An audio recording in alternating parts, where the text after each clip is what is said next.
Hello, brothers and sisters fighting for Alberta independence. I have two amazing stories for you. In fact, there's actually three I'll share with you. Over the last week, that has been a result of this Alberta US flag flying in the front of my house. And it has brought attention because, number one, it is happening in a highly dominated NDP area in Calgary. And I just wanted to let you know this week I have two amazing, beautiful stories that came out of this. You'll be surprised as I was. Man, it was full of grace. I'm looking forward to sharing the story with you. Okay, so over the last 3 months, I've been flying this U.S. Alberta flag in my front yard, and I've got a lot of positive responses, made some great new friends. It's just wonderful. But I got to tell you something. There has been two gentlemen that have always come by and have made negative comments. I won't say what the negative comments are, or one of them gives the middle finger often, but I received their message loud and clear. What they weren't expecting is that I was going to jump in my car and go get them. So I did, and I pulled right up to them. I'm not going to get into the lengthy details and certainly respect them too much to share names. But I got out of the car, and the immediate thing, they looked at each other and went oh, now what do we do? This is just awkward. Anyway, long story short, mid-20s guys, maybe closer to 30.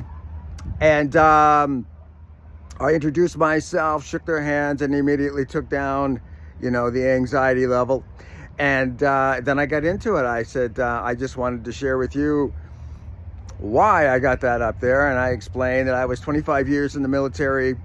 I have a lot of history, a lot of it negative, to deal with suffering soldiers and their families. But long story short, I explained how difficult it is to wear a Canadian flag on your left shoulder for 25 years and then all of a sudden make this shift. So they understood that, and immediately one of the guys came up to me and he just gave me a hug, just like that. He said,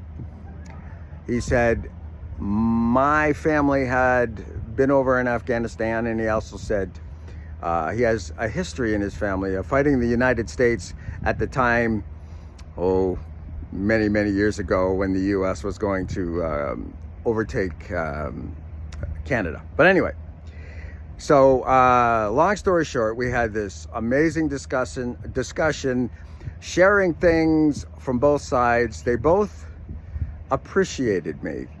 So I got 3 hugs from both of them. And that just goes to show you that once you break through, what can happen, because it's a really cracking of that emotional response and getting into the heart of the matter.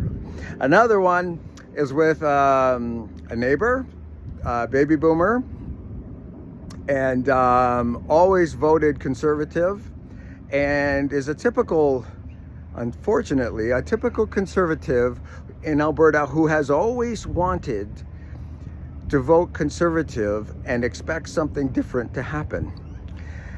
And if you're a conservative that's done that, you now know what I mean. It's very difficult for a lot of people to vote any other way other than conservative, but they still expect something different to happen in Canada. And I was asking her, she's still in alignment with Canada as of yesterday when I spoke to her. But she said to me, I'm hoping, she says, I still want to be Canadian. And I said, well, what's holding you on, or what's holding on to you to be Canadian? And she responds, well, we used to be respected. We could wear a pin anywhere and feel good about ourselves going throughout the world, and everybody hated the United States, which to me is all negative, really. But anyway, I said, okay, yes, I remember those days. And then she went on to say that she hopes, I asked her, why do you still want to remain in Canada knowing it's changed? And she says, well, I'm hoping Ontario and Quebec will wake up. And then I asked her, what gives you any sense of direction at all that Ontario and Quebec are going to wake up? What's going to happen to them? Do you see, is there a trend that they're going to eventually wake up? Or are you just hoping against reality?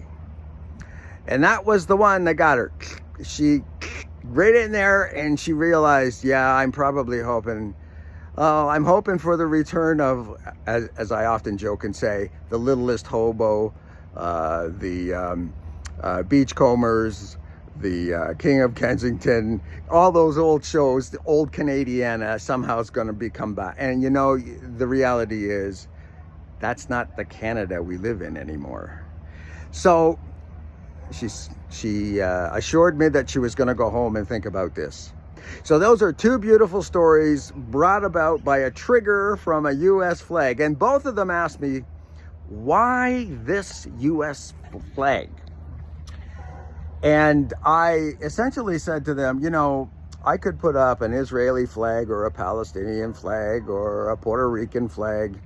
I could put up just a blue Alberta flag, and you would go by saying, oh, that's all great. There's a nice Alberta boy.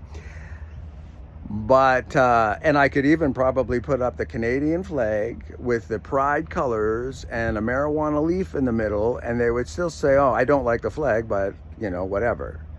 You put up a U.S. Stars and Stripes flag, you got people stopping your car. They're going to stop their car and get out and talk to you. And that's what I wanted. Not sure I'm going to continue with the U.S. flag because I think it's done its job. Now I'm going to get into Alberta independence only. But anyway, I just wanted to share with you the beautiful things that happened with a lot of tension at first, right? Like a lot of tension, especially the first story with the two guys. A lot of tension. They are asking for trouble. Well, they got grace and they gave it back double. So, it's an amazing time, Alberta. Amazing time. You keep the faith. You keep the courage. We are growing in numbers, and September is about to begin, which means there's going to be an upstart again in APP attacks in Alberta, but within Edmonton and Calgary specifically, we got to reach those who are still kind of undecided. I got one more story before I go. I'm just too excited to tell you. Anytime there's an opportunity for some salesperson to come to your door, they want to sell you solar panels or roofing or lawn care or whatever, you have also an opportunity, a counter opportunity to say, hey, since you've got my time and you came to my door, let me tell you about a wonderful opportunity for you, salesperson. You have the opportunity to vote for your future in Alberta independence. And you'd be surprised how many of them do not know about the referendum coming, okay? A lot of people do not know about the Alberta referendum. Let me encourage you to take the opportunity for any salesperson coming to your door to start a conversation. And you'd be surprised how quick they take it. Remember the top 5. I always go through them in my head. The future Alberta will face, FACE, and just add another E. The F is financial, there'll be no more federal tax.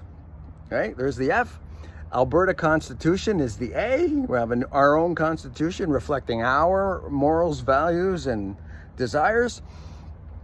The C is no more carbon taxes. E, no more excise tax. Excise is in customs. You go to the United States, you'd probably have no customs on whatever you buy. It'd be super free trade, right?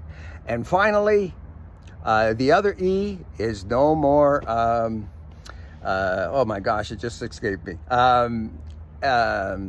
Equalization. No more equalization payments to the rest of Canada for them to spend on their liberal ideology. So with that, I've kept you 10 minutes. Thank you so much for checking in today. Thank you, Beer, for being with me. Courage, Alberta. Boy, we're moving forward. We really are. See you soon.